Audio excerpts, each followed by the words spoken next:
Hello friends, आपका prep smart hub में स्वागत है। जीएफआर सीरीज के इस वीडियो में आज हम चैप्टर 6 को कवर करने जा रहे हैं, जो प्रोक्यूरमेंट ऑफ गुड्स के बारे में है। प्रोक्यूरमेंट ऑफ गुड्स जो है जीएफआर के रूल 142 से 206 में मेंशन है। इस वीडियो में हम रूल 142, 143 और 144 को कवर करेंगे। रूल 142 में दिया हुआ है कि प्रोक्यूरमेंट ऑफ गुड्स के रिगार्डिंग इस चैप्टर में जो भी जनरल रूल्स दिए गए हैं वो सभी मिनिस्ट्री डिपार्टमेंट पे लागू होंगे। इसमें क्या दिया हुआ है रूल 142 में? तो रूल 142 में दिया हुआ है कि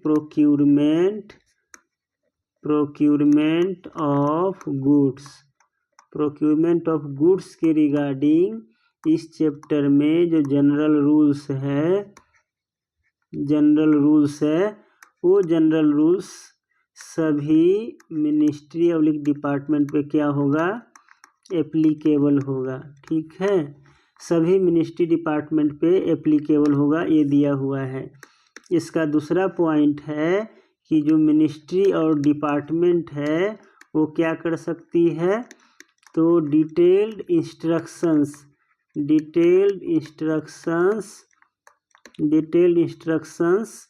प्रोक्यूरमेंट ऑफ गुड्स के रिगार्डिंग क्या कर सकती है? इशू कर सकती है। क्या कर सकती है? इशू कर सकती है। जो क्या होगा? इशू कर सकती है जो इस चैप्टर के जो जनरल रूल्स है उसके कॉन्फॉर्मिटी में होगा। ठीक है, बेसिकली ये इसमें दिया हुआ है रूल 122 में। आगे बढ़ते हैं और अगला रूल देखते हैं।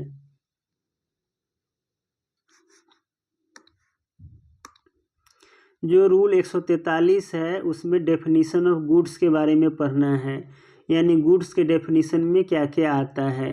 तो गुड्स के डेफिनीशन में सारे आर्टिकल्स हैं, मटेरियल है, कमोडिटी है, लाइव स्टॉक है। लाइव स्टॉक में जैसे मछली हो गया, ठीक है। उसके अलावा जैसे जो जानवर लोग हैं वो भी लाइव स्टॉक में आ जाएगा। ठीक है, जो मुर्गी है वो सब भी किस में आएगा? लाइव स्टॉक में आ जाएगा। फर्नीचर है, टेबल कुर्सी है, ये भी किस में आ जाएगा? ये भी गुड्स में आएगा। ठीक है, फिक्सचर्स जैसे हो गया, सिंक हो गया जो फिक्स किया हुआ है किचन में, या बाथरूम में जो वॉश बेसिन फिक्स किया हुआ है, टॉयलेट फिक्स, वो सब फिक्सचर्स में आ जाएंगे। रॉ मटेरियल है, स्पेयर पार्ट्स जो होता है, इंस्ट्रूमेंट है, मशीनरी है, इक्विपमेंट है, इंडस्ट्रियल प्लांट है, व्हीकल्स है, जितने भी कार हो गया, ठीक है, मोटर बाइक हो गया, ट्रक हो गया, एयरक्राफ्ट है, शिप है, मेडिसिन्स है, रेलवे रोलिंग स्टॉक है, असेंबलीज है, सब असेंबलीज है, एक्सेसरीज है, a group of machineries comprising of an integrated production process है। ये सब किस में आ जाएंगे? ये सब जो है गुड्स में आ जाएंगे।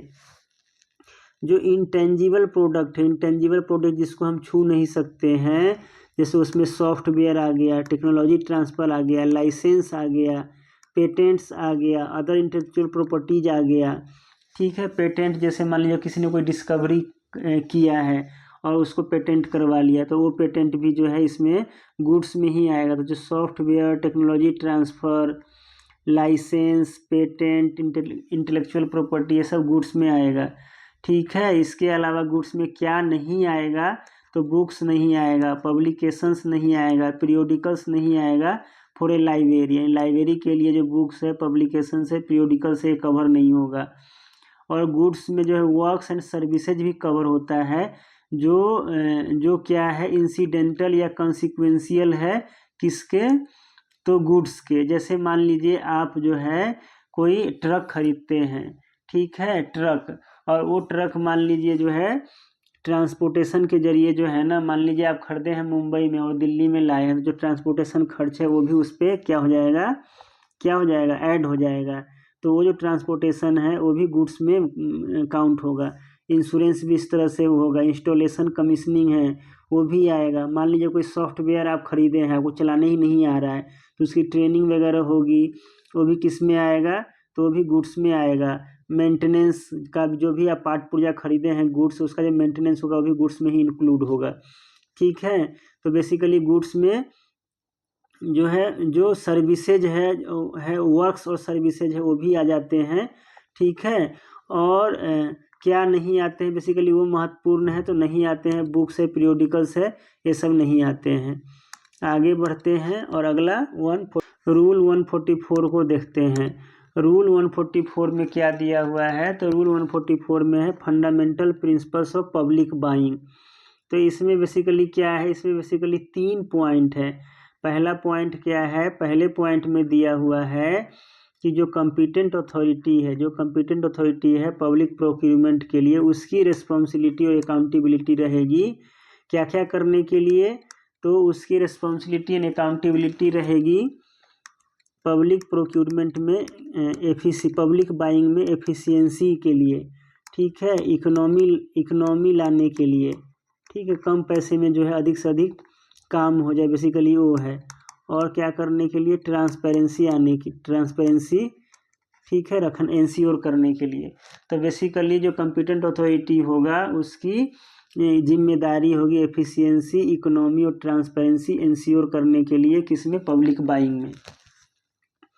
ठीक है, दूसरा है इसमें कि फेयर एंड क्या करना है, फेयर एंड इक्विटेबल ट्रीटमेंट देना है, किसको, सभी सप्लायर को, टू ऑल सप्लायर्स, जितने भी सप्लायर्स है सभी को इक्वल अपॉर्चुनिटी देना है। ठीक है, और तीसरा है कि क्या करना है, कंपटीशन को क्या करना है, प्रमोट करना है।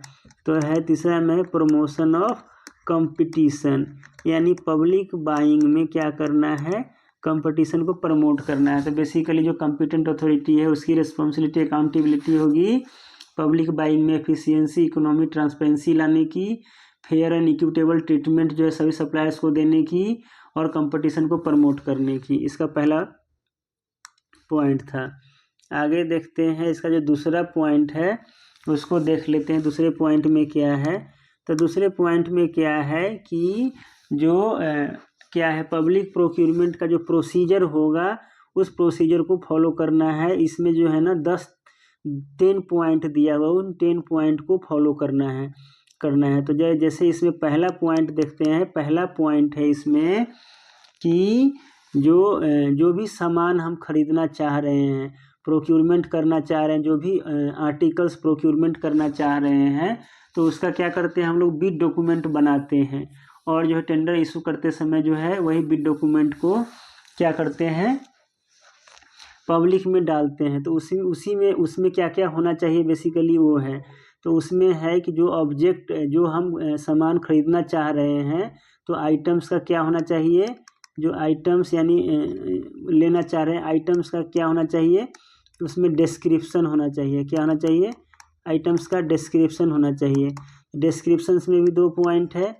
ये पहला है कि जो डिस्क्रिप्शंस जो होगा वो क्या होगा, वो ऑब्जेक्टिव होना चाहिए। क्या होना चाहिए, ऑब्जेक्टिव, यानी फैक्ट्स रखना है बेसिकली। ऑब्जेक्टिव होना चाहिए, फंक्शनल होना चाहिए। फंक्शनल यानी किस पर्पज क्या है उसका, किस पर्पज के लिए आप खरीदना चाह रहे हैं, तो फंक्शनल होना चाहिए। उसके बाद है जेनेरिक होना चाहिए। जेनेरिक मतलब ब्रांड का नाम नहीं लेना है, परफॉर्मेंस पे ध्यान देना है। और मेजरेबल होना चाहिए। मेजरेबल यानी क्वान्टिफिएबल होना चाहिए। ठीक है, बेसिकली ये है।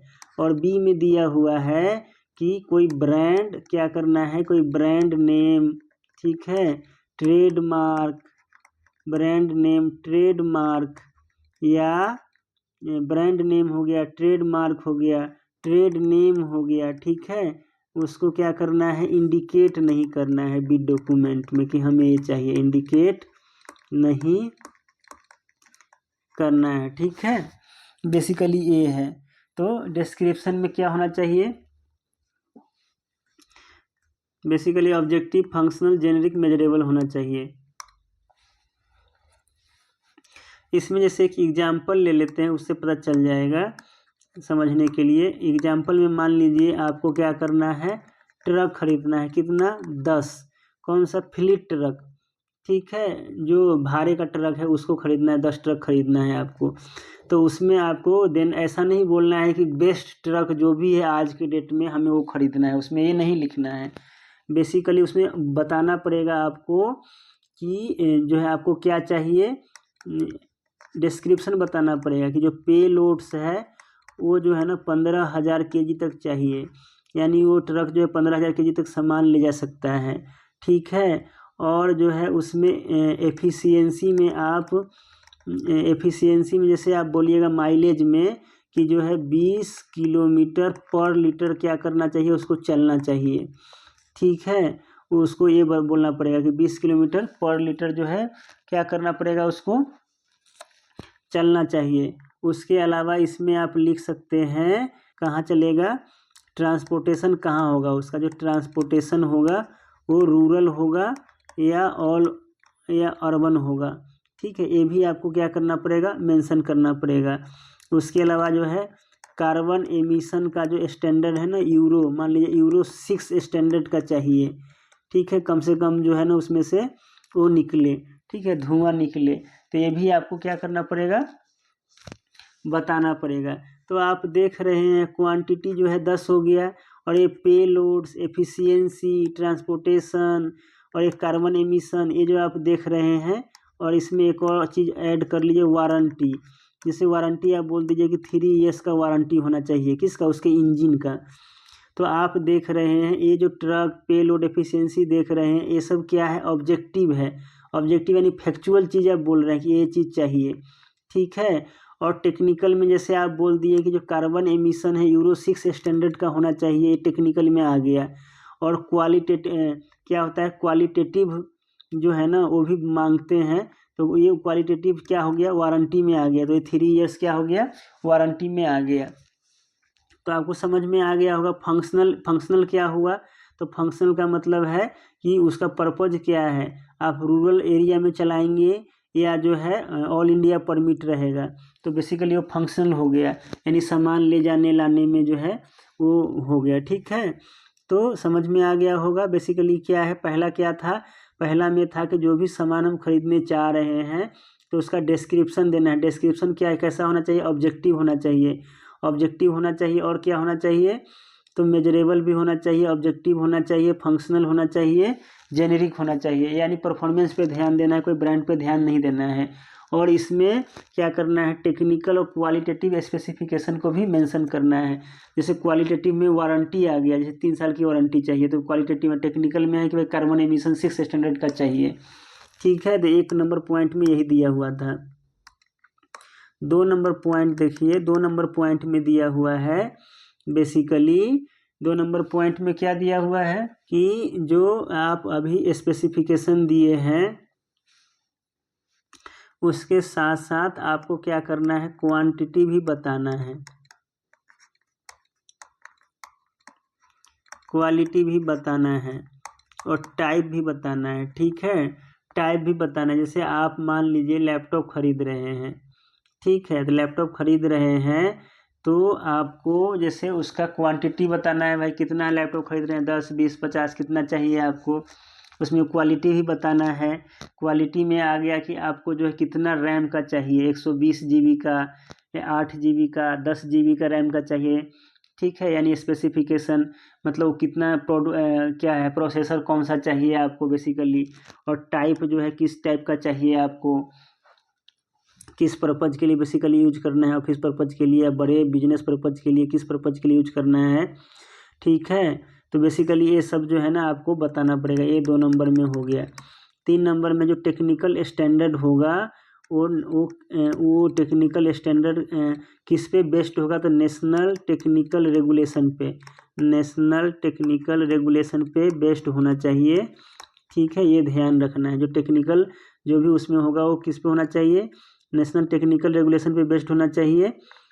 और क्या होगा, और अगर ये नहीं है तो रिकॉग्नाइज्ड, ये नहीं है तो क्या होना चाहिए, रिकॉग्नाइज्ड टेक्निकल जो स्टैंडर्ड होगा, टेक्निकल स्टैंडर्ड होगा, ठीक है, वो होना चाहिए। अगर ये भी नहीं है तो क्या होना चाहिए, बिल्डिंग कोड होना चाहिए, ठीक है, बिल्डिंग कोड होना चाहिए। अगर ये भी नहीं है तो क्या है, इंटरनेशनल कोई स्टैंडर्ड है, ठीक है, इंटरनेशनल स्टैंडर्ड कोई है तो उसको मीट करना चाहिए। ठीक है, तो बेसिकली 3 में यही दिया हुआ है कि जो टेक्निकलिटी हम इस टेक्निकल स्पेसिफिकेशन मांग रहे हैं उसका जो जो किस पे बेस्ड होना चाहिए, तो नेशनल टेक्निकल रेगुलेशन है या रिकॉग्नाइज टेक्निकल स्टैंडर्ड है या बिल्डिंग कोड है या इंटरनेशनल स्टैंडर्ड है, से इन सब पे क्या होना चाहिए, बेस्ड होना चाहिए। ठीक है, 4 नंबर में देखते हैं। 4 नंबर में दिया हुआ है कि एक्सेसिव क्वांटिटी परचेज नहीं करनी है। क्या करना है, एक्सेसिव क्वांटिटी क्या करना है, परचेज नहीं करना है। ठीक है, ये दिया हुआ है किसमें, 4 नंबर में। 4 नंबर में दिया हुआ है कि एक्सेसिव क्वांटिटी परचेज नहीं करना है। 5 में दिया हुआ है कि ऑफर इनवाइट करते समय, यानी बीड जो है मांगते समय, ऑफर इनवाइट करते समय क्या करना है, तो आपको ट्रांसपेरेंसी क्या करना है, ट्रांसपेरेंट फेयर ट्रांसपेरेंट, ठीक है, fair transparent and reasonable procedure को क्या करना है, फॉलो करना है। ठीक है, प्रोसीजर को फॉलो, रीजनेबल प्रोसीजर को क्या करना है, फॉलो करना है बेसिकली। ये दिया हुआ है किसमें, 5 नंबर में दिया हुआ है। आगे देख लेते हैं 6 नंबर में क्या दिया हुआ है। तो 6 नंबर में दिया हुआ है कि जो आइटम सेलेक्ट किए हैं, जो भी आइटम सेलेक्ट किए हैं वो हमारे रिक्वायरमेंट को मीट करना चाहिए। क्या करना चाहिए, जो सिलेक्टेड आइटम्स है, वो क्या करना चाहिए, मीट करना चाहिए। रिक्वायर्ड, ठीक है, रिक्वायर्ड क्राइटेरिया को क्या करना चाहिए, मीट करना चाहिए। ठीक है, ये दिया हुआ है 6 में। जो 7 नंबर है, 7 नंबर में दिया हुआ है कि जो प्राइस होगा उसका, प्राइस जो है रीजनेबल होना चाहिए। क्या होना चाहिए, प्राइस रीजनेबल होना चाहिए। ठीक है, 8 में दिया हुआ है, 8 में दिया हुआ है कि जो डिसीजन लेंगे, जो किसी भी कंपनी को किसी भी सेलेक्ट करने का, तो वो जो है रीजन बेस्ड होना चाहिए। जो भी है रीजन बेस्ड क्या होना चाहिए, डिसीजन लेना चाहिए। किसके लिए, प्रोक्यूरमेंट के लिए, पब्लिक प्रोक्यूरमेंट के लिए, जो है पब्लिक प्रोक्यूरमेंट के लिए जो डिसीजन होगा वो रीजन बेस्ड होना चाहिए। एक इसमें दिया हुआ है, 7 नंबर में दिया हुआ है। 8 नंबर का देख लेते हैं। 8 नंबर में क्या बोल रहा है, 8 नंबर में क्या है कि जो टेंडर इशू करेंगे वो क्या होना चाहिए, उसमें पूरा जो है प्रोक्यूरमेंट साइकिल होना चाहिए। क्या होना चाहिए, जो टेंडर इशू करेंगे, टेंडर इनवाइट करेंगे, बेसिकली जो टेंडर इनवाइट करेंगे, टेंडर इनवाइट वाला जो डॉक्यूमेंट होगा उसमें क्या होगा, पूरा प्रोक्यूरमेंट साइकिल मेंशन होगा। क्या होगा, पूरा प्रोक्यूरमेंट साइकिल क्या होना चाहिए, मेंशन होना चाहिए। पूरा प्रोक्यूरमेंट साइकिल से मतलब है कि किस डेट को बिड ओपन होगा। ठीक है, डेट ऑफ ओपनिंग बिड हो गया। ठीक है, डेट ऑफ ओपनिंग बिड हो गया। ठीक है, उसके बाद जो है date of last date of submission of bid हो जाएगा। ठीक है, last date of submission of bid कब है। ठीक है, उसके बाद जो है ओपनिंग ऑफ बिड कब है। ठीक है, ओपनिंग ऑफ बिड हो गया। उसके बाद सिलेक्शन हो गया। उसके बाद कॉन्ट्रैक्ट किस डेट को जो है मिलेगा।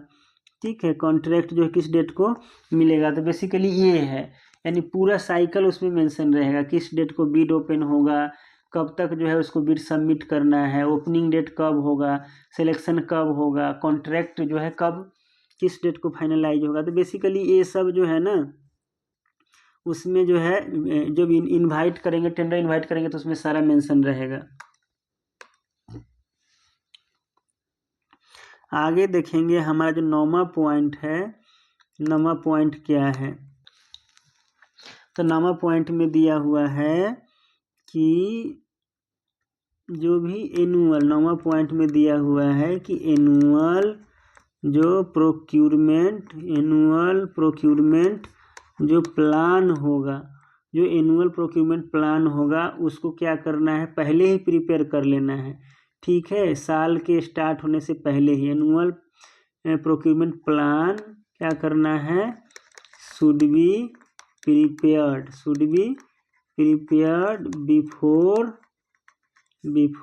Commencement of the year. ठीक है, साल के शुरू होने से पहले ही हमारा एनुअल प्रोक्यूरमेंट प्लान क्या होना चाहिए, प्रिपेयर होना चाहिए। और उसको वेबसाइट पे भी क्या कर देना है, वेबसाइट पे भी अपलोड कर देना है। ठीक है, ये दिया हुआ है बेसिकली 9 नंबर में। जो 10वां नंबर है, 10वां नंबर जो है ना वो क्या है, एक्सेप्शन है, जो अगला में है वो देख लेते हैं। जो 10वां नंबर है बेसिकली वो क्या है, 10वां नंबर क्या है बेसिकली, वो क्या है, एक्सेप्शन है। तो 10वां नंबर जो है उसमें एक्सेप्शन दिया हुआ है। एक्सेप्शन में क्या दिया हुआ है कि जैसे DOE अगर कोई रेस्ट्रिक्शंस लगाता है, DOE कोई क्या करता है, रेस्ट्रिक्शंस क्या करता है, इशू करता है। ठीक है, DOE कोई रेस्ट्रिक्शंस इशू करता है रिगार्डिंग क्या है, रिगार्डिंग पब्लिक प्रोक्यूरमेंट, ठीक है, पब्लिक प्रोक्यूरमेंट में अगर जो कोई रेस्ट्रिक्शंस इशू करता है, ठीक है, कि आप जो है फॉरेन कंट्री से क्या है, फॉरेन कंट्री या ग्रुप ऑफ जो फॉरेन कंट्री है उससे आप क्या कर सकते हैं, सामान नहीं खरीद सकते हैं। ठीक है, बाई, ठीक है, नहीं कर सकते हैं। ठीक है, कीपिंग इन व्यू द क्या है, डिफेंस, ठीक है, keeping in view the defence of India और नेशनल सिक्योरिटी